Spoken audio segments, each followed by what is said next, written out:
Good morning students. I am your maths teacher and this is chapter number 7 triangles. We are doing exercise 7.1. Question number 1 to 6 we had done in our previous video. Now question number 7 page number 120. 7th question के अंदर ये कहा गया है कि ये diagram दे रखा है। इस डायग्राम के अंदर पॉइंट P जो है वो लाइन ए बी का मिड पॉइंट है। एक इंफॉर्मेशन ये दे रखी है। इसके बाद कहा गया है कि ये एंगल और ये एंगल आपस में इक्वल है। It means angle B A D means ये एंगल और ए डी ई ये एंगल, ये दोनों आपस में इक्वल है। ये थी सेकंड नंबर इंफॉर्मेशन। और थर्ड नंबर इंफॉर्मेशन है कि ये दोनों एंगल भी आपस में इक्वल है। एंगल ए पी ई और एंगल बी पी डी ये दोनों एंगल भी इक्वल है। ये तीन इंफॉर्मेशन क्वेश्चन में दे रखी है। अब आपको इसमें दो चीजें प्रूव करनी है। एक तो कि ये जो दो ट्रायंगल बन रहे हैं डी ए पी ये वाला ट्रायंगल और दूसरा वाला ई पी बी ये वाला ट्रायंगल, ये दोनों कॉन्ग्रुएंट हैं। ये चीज प्रूव करनी है। और दूसरी चीज आपको प्रूव करनी है कि साइड ए डी और बी ई ये दोनों आपस में इक्वल है। ये दो चीजें प्रूव करनी है। तो सबसे पहले अपन जो गिवन इंफॉर्मेशन है उसको लेकर चलते हैं। फर्स्ट इंफॉर्मेशन दे रखी थी कि पॉइंट P जो है वो लाइन ए बी का मिड पॉइंट है। तो मैंने लिखा because P is the mid point of line A B so P A equal to P B. P mid point है, इट मींस ये पार्ट पी ए और ये पार्ट पी बी ये दोनों आपस में इक्वल होंगे। तो मैंने लिखा P A equal to P B. अब एक और इंफॉर्मेशन दे रखी है कि ये दोनों एंगल्स आपस में इक्वल है। It means angle E P A, ये ई पी ए ये वाला एंगल और इधर वाले एंगल का नाम लिखा डी पी बी ये दोनों एंगल आपस में इक्वल है। तो यहाँ पे अपने को इसमें कुछ ऐड करना पड़ेगा इन दोनों एंगल्स में।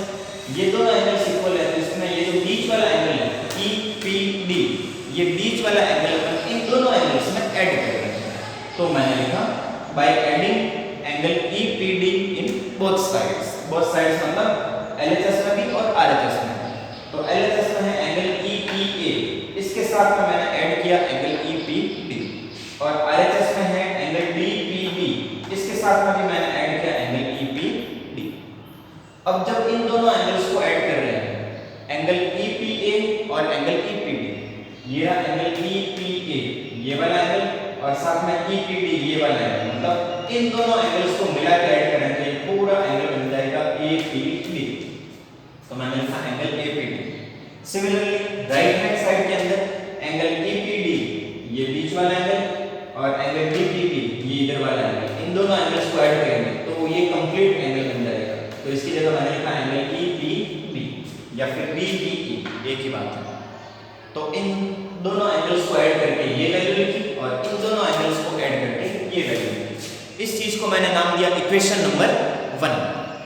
अब अपन जिन दो ट्रायंगल्स में कॉन्ग्रुएंसी प्रूव करनी है उन दोनों ट्रायंगल्स को लेकर चलते हैं। तो अपन को बताना है ट्रायंगल डी ए पी, ये डी ए पी ये वाला ट्रायंगल और साथ में इधर है ट्रायंगल ई डी पी, ये ई डी पी ये वाला ट्रायंगल। इन दोनों ट्रायंगल में कॉन्ग्रुएंसी प्रूव करनी है। तो इन दोनों ट्रायंगल्स में देखते हैं। सबसे पहले एंगल पी ए डी, ये पी ए डी ये एंगल और ये एंगल आपस में इक्वल है जो कि क्वेश्चन में दे रखा है। तो मैंने लिख दिया इन दोनों एंगल्स को equal because of given. Second number पे पी ए और पी बी ये साइड और ये साइड ये दोनों आपस में इक्वल है, ये भी क्वेश्चन में दे रखा है। तो P A equal to P B given. और थर्ड नंबर पे इस ट्रायंगल का ये एंगल डी पी ए ये वाला एंगल या फिर ए पी डी और इस ट्रायंगल का भी ये वाला एंगल बी पी ई ये दोनों एंगल आपस में इक्वल है from equation number 1। Same to same यानी angle side angle A S A congruency rule यहाँ पे एप्लीकेबल हो रहा है। तो A S A congruency rule से अपन ये बोल सकते हैं कि ये दोनों ट्रायंगल्स आपस में कॉन्ग्रुएंट होंगे। ये था 7th क्वेश्चन का पार्ट नंबर 1 जिसको अपन प्रूव कर चुके हैं। अब पार्ट नंबर बी में आपको बोला गया है कि ए डी और बी ई इनको आपस में इक्वल प्रूव करना है। तो जब अपन जानते हैं कि दो ट्रायंगल आपस में कॉन्ग्रुएंट होते हैं तो उनके करस्पॉन्डिंग पार्ट्स भी आपस में इक्वल होते हैं। तो इन दोनों ट्रायंगल्स के करस्पॉन्डिंग पार्ट्स आपस में इक्वल होंगे। इट मींस इस ट्रायंगल की ये जो साइड है AD और इस ट्रायंगल की साइड BE ये भी आपस में इक्वल होंगे और इसको अपन बोलते हैं बाय सिम्प्लिसिटी यानी corresponding parts of congruent triangles. तो मैंने लिखा by simplicity AD equal to B। ये था पार्ट नंबर सेकंड का answer. This is the solution of question number 7. Now I am standing aside. Take a screenshot and write down in your notebook.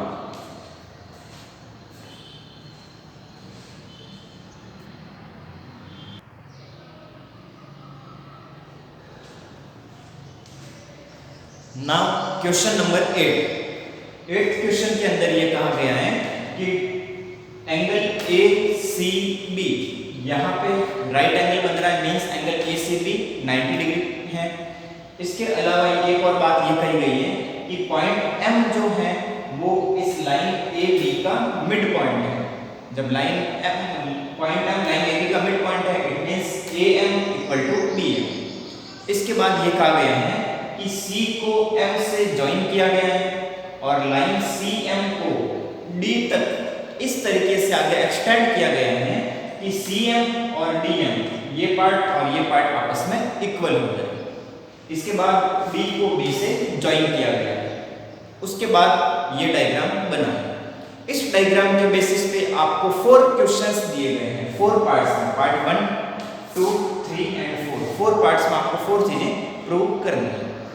First part में आपको ये prove करना है कि ये जो ट्रायंगल बन रहा है AMC ये वाला ट्रायंगल और दूसरी तरफ ट्रायंगल बन रहा है BMD ये वाला ट्रायंगल, ये दोनों ट्रायंगल आपस में कॉन्ग्रुएंट होंगे।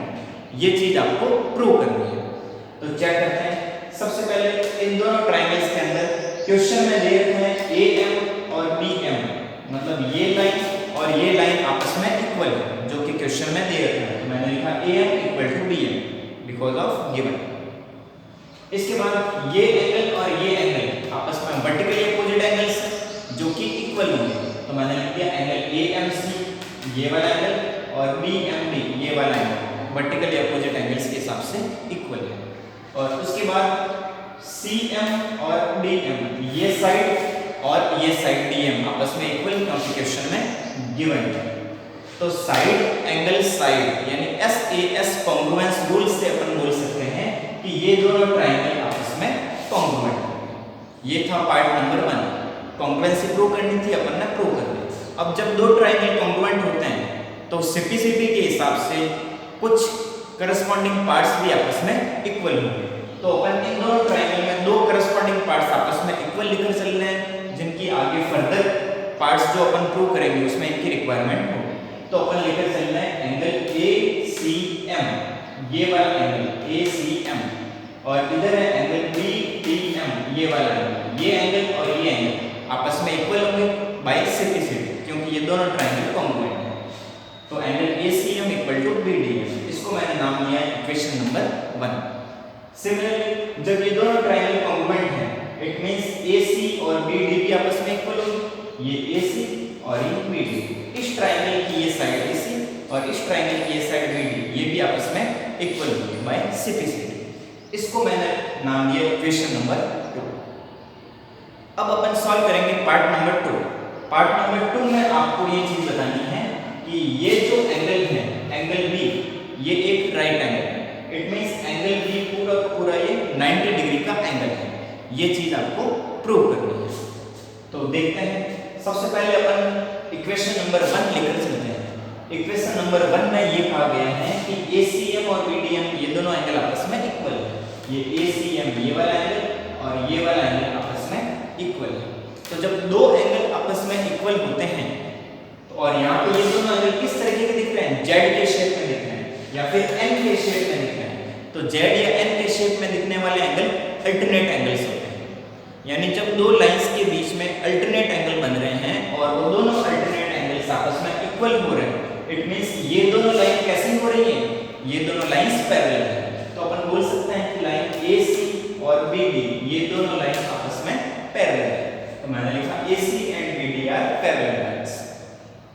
अब जब दो लाइंस पैरेलल होती हैं और उनको एक लाइन BC बीच में BC means transversal line cut करती है तो वहां पे जो कॉन्जिक्यूटिव एंगल्स बनते हैं उनका सम 180 डिग्री होता है, जो कि अपन क्लास 7th एंड 8th में पढ़ चुके हैं।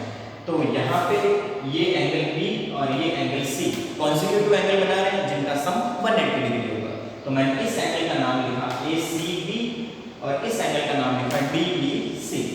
ACB और DBC इन दोनों का सम 180 degree because of consecutive angles. अब अपन जानते हैं कि ये एंगल ACB 90 डिग्री का है, क्वेश्चन में गिवन है। तो इस एंगल ACB की जगह मैंने रखा 90 डिग्री। फिर इस 90 डिग्री को मैं इक्वल टू के राइट हैंड साइड में ट्रांसफर कर रहा हूँ, तो ये हो जाएगा माइनस। जब 180 में से 90 को माइनस करूंगा तो वैल्यू आएगी 90 और ये वैल्यू है एंगल DBC, यानी एंगल DBC ये आ चुका है 90 डिग्री। और जब किसी एंगल की वैल्यू 90 डिग्री होती है इट मींस वो एंगल राइट एंगल बनता है। इट मींस एंगल DBC ये एक राइट एंगल है। ये था पार्ट नंबर 2 का सॉल्यूशन। नाउ पार्ट नंबर 3, इसके अंदर आपको ये चीज प्रूव करनी है, दो ट्रायंगल वापस से कॉन्ग्रुएंट प्रूव करना है। इस बार आपको बताना है ट्रायंगल DEC ये पूरा ट्रायंगल और इधर बताना है ACB ये पूरा ट्रायंगल, ये दोनों आपस में कॉन्ग्रुएंट है। ये चीज आपको प्रूव करनी है। तो अपन लेकर चलते हैं ट्रायंगल DBC और ट्रायंगल ACB। इन दोनों में क्या क्या चीज इक्वल है। तो सबसे पहले अपन देखते हैं BD इक्वल टू AC। ये BD और ये AC आपस में इक्वल है। क्यों इक्वल है ये चीज अपन ने यहाँ पे प्रूव कर चुके हैं। AC equal to BD from equation number 2। Sorry यहाँ पे रॉन्ग हो चुका है, फ्रॉम इक्वेशन नंबर 2 आएगा, यहाँ करेक्ट कर देते हैं फ्रॉम इक्वेशन नंबर 2। इसके बाद अपन ये चीज प्रूव कर चुके हैं कि ये एंगल 90 डिग्री का है गिवन है और ये एंगल अभी अपन ने प्रूव किया है 90 डिग्री। तो इस ट्रायंगल के अंदर ये एंगल 90 डिग्री और इस ट्रायंगल के अंदर ये एंगल 90 डिग्री जो कि आपस में इक्वल है। तो मैंने लिखा angle DBC equal to angle ACB 90 degree equal. दो चीजें प्रूव हो चुकी हैं। और थर्ड चीज पे मैंने लिखा BC और BC। जैसे ये BC ये वाली साइड इस ट्रायंगल के अंदर की है और ये साइड इस ट्रायंगल के अंदर की है, तो ये चीज हो गई कॉमन। तो यहाँ पे हो चुका है साइड एंगल साइड, यानी SAS कॉन्ग्रुएंसी रूल से अपन ये बोल सकते हैं कि ये ट्रायंगल DBC और ये ट्रायंगल ACB ये दोनों ट्रायंगल आपस में कॉन्ग्रुएंट होंगे। ये था पार्ट नंबर 3 का सॉल्यूशन। और जब दो ट्रायंगल कॉन्ग्रुएंट होते हैं तो सिम्प्लिसिटी रूल से अपन बोल सकते हैं कि उनके करस्पॉन्डिंग पार्ट्स भी आपस में इक्वल होंगे। तो यहाँ पे मैं करस्पॉन्डिंग पार्ट्स दे रहा हूँ BC और AB को, जिसको मैंने नाम दिया है इक्वेशन नंबर 3। तो इस ट्रायंगल की ये साइड DC मींस हाइपोटेन्यूज और इस ट्रायंगल की भी ये साइड AB हाइपोटेन्यूज, यानी DC और AB ये दोनों आपस में इक्वल बिकॉज ऑफ सिम्प्लिसिटी। यहाँ पे कंप्लीट होता है पार्ट नंबर 3। अब पार्ट नंबर 4 में आपको ये चीज प्रूव करनी है CM equal to half of AB, ये चीज आपको प्रूव करनी है। तो देखते हैं पार्ट नंबर 4 में अपन सबसे पहले यही चीज लेकर चलते हैं DC इक्वल टू AB, ये चीज अपन लेकर चलते हैं DC इक्वल टू AB। अब अपन जानते हैं कि DC क्या चीज है, DC DM और CM इन दोनों का एडिशन है, यानी DM plus CM equal to DC लिख सकते हैं। तो मैंने DC की जगह पे लिखा DM प्लस CM और इधर AB एज इट इज पड़ा। अब अपन जानते हैं DM और CM आपस में इक्वल है। ये DM और ये CM आपस में इक्वल है क्योंकि क्वेश्चन में गिवन है। तो जब ये दोनों आपस में इक्वल है DM CM, तो DM की जगह पे मैं लिख सकता हूँ CM, एक ही बात है। तो DM की जगह पे मैंने लिखा CM, इधर CM ऑलरेडी पड़ा है equal to AB। CM plus CM 2CM equal to AB। 2 इधर मल्टीप्लाई है, उधर जाते ही डिवाइड है, तो यहाँ पे बचा CM इक्वल टू ये 2 इधर गया तो बन गया हाफ ऑफ AB। तो CM equal to half AB, hence proved, यानी पार्ट नंबर 4 अपन प्रूव कर चुके हैं। तो ये था क्वेश्चन नंबर 8 के 4 पार्ट्स का सॉल्यूशन। यहाँ पे एक्सरसाइज 7.1 कंप्लीट होती है। If you have any doubt in this exercise, you can come to school and contact me from 9 AM to 1 PM. Thanks.